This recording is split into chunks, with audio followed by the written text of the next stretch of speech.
നമസ്കാരം. അപ്പോൾ എമ്പുരാൻ എന്ന് പറയുന്ന ആ ഒരു ചിത്രത്തിന് ഒരുപാട് ഹൈപ്പാണ് മീഡിയകൾ ഇല്ലാത്തത് പറഞ്ഞുണ്ടാക്കുന്നു. ഹെവി സിനിമയാണെന്ന് പറഞ്ഞ് ഒത്തിരി വിവാദങ്ങൾ പൊട്ടിപ്പുറപ്പെട്ടിട്ടുണ്ട്. തീർച്ചയായിട്ടും മൂന്നാമത്തെ ദിവസം എമ്പുരാൻ എന്ന് പറയുന്ന ചിത്രത്തിന് തിയേറ്ററിലേക്ക് വന്നപ്പോൾ ഒരു പ്രേക്ഷകൻ പറഞ്ഞു നേരിട്ട് കേട്ടു.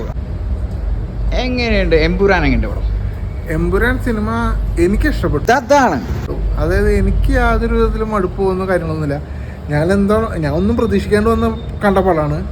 അതിൽ തന്നെ മോഹൻലാലിൻ്റെ ഇൻട്രോ തുടങ്ങി തന്നെ ഒരു ഞെരുപ്പ്, ആ ഒരു BGM സൗണ്ടും അതൊക്കെ ഗംഭീരമായിരുന്നു. ലാലേട്ടൻ്റെ ഒരു ഇൻട്രോ ഉണ്ട്, അതിനെക്കുറിച്ചാണ് ഒത്തിരി പ്രേക്ഷകർ ഹൈപ്പായിട്ട് വന്നത്. തീർച്ചയായിട്ടും ഈ ഒരു പ്രേക്ഷകൻ കൂടി അങ്ങനെ തന്നെയാണ് പറഞ്ഞിരിക്കുന്നത്. പിന്നെ വനിതയിലെ സൗണ്ട് അന്ന് സബൂഫറൊക്കെ പൊട്ടിപ്പോകുമെന്ന് ഞാൻ വിചാരിച്ചു. പൊന്നളിയാ, അത് പറയുന്നത് അമ്മാതിരി എഫക്റ്റും ക്വാളിറ്റിയും കാര്യങ്ങളൊക്കെ ഇങ്ങനെ കിട്ടിയായിരുന്നു. പിന്നെ പൃഥ്വിരാജിൻ്റെ മേക്കിംഗ് ഒക്കെ കിടിലം തന്നെ, അതിലൊന്നും പറയില്ല.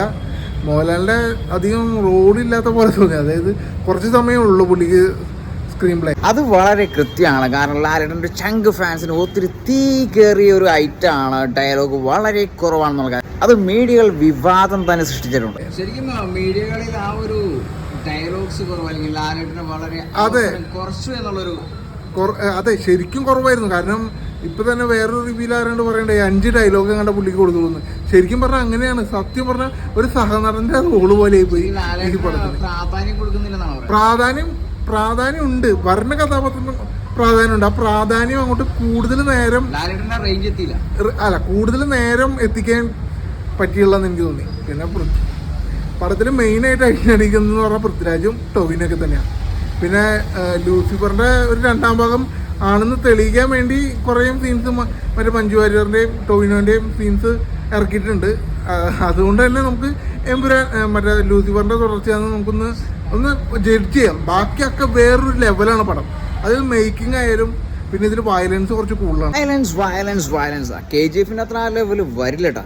അതുകൊണ്ട് തന്നെ ആക്ഷനും കാര്യങ്ങളൊക്കെ ഗംഭീരമായിട്ട് ചെയ്തിട്ടുണ്ട്. പിന്നെ സെക്കൻഡ് ഹാഫിലൊക്കെ ഒരു ആക്ഷൻ ഉണ്ട് പൃഥ്വിരാജും മോഹൻലാലൊക്കെ ആയിട്ടുള്ളത്.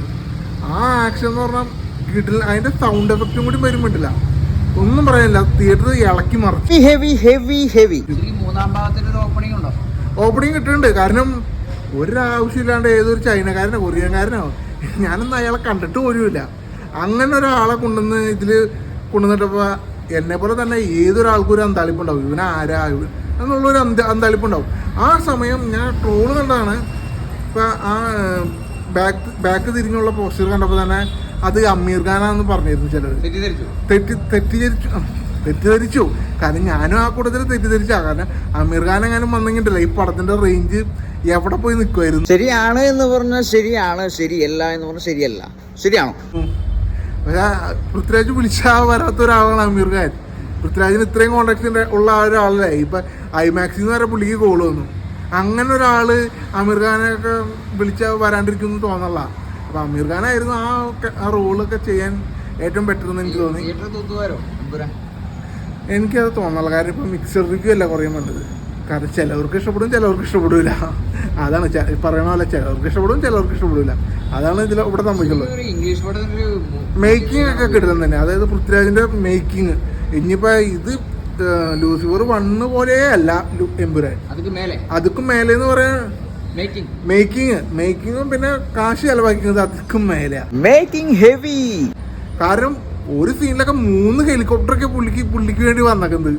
അതിനൊക്കെ അപ്പോൾ അതിന്റെ കോസ്റ്റ് ഒക്കെ എന്തായാലും ആയിരിക്കും നമുക്ക് ഊഹിക്കാൻ പാടില്ലേ. 3 ഹെലികോപ്റ്ററൊക്കെ ഒരു സീനിൽ വന്നത്. എനിക്ക് ഇഷ്ടപ്പെട്ടു. ഞാൻ പറയാം, വ്യക്തിപരമായിട്ട് എനിക്ക് ഇഷ്ടപ്പെട്ടു. ഞാനൊരു മമ്മൂക്ക ഫാനാണ്, എന്നാലും എനിക്ക് പടം ഇഷ്ടപ്പെട്ടു.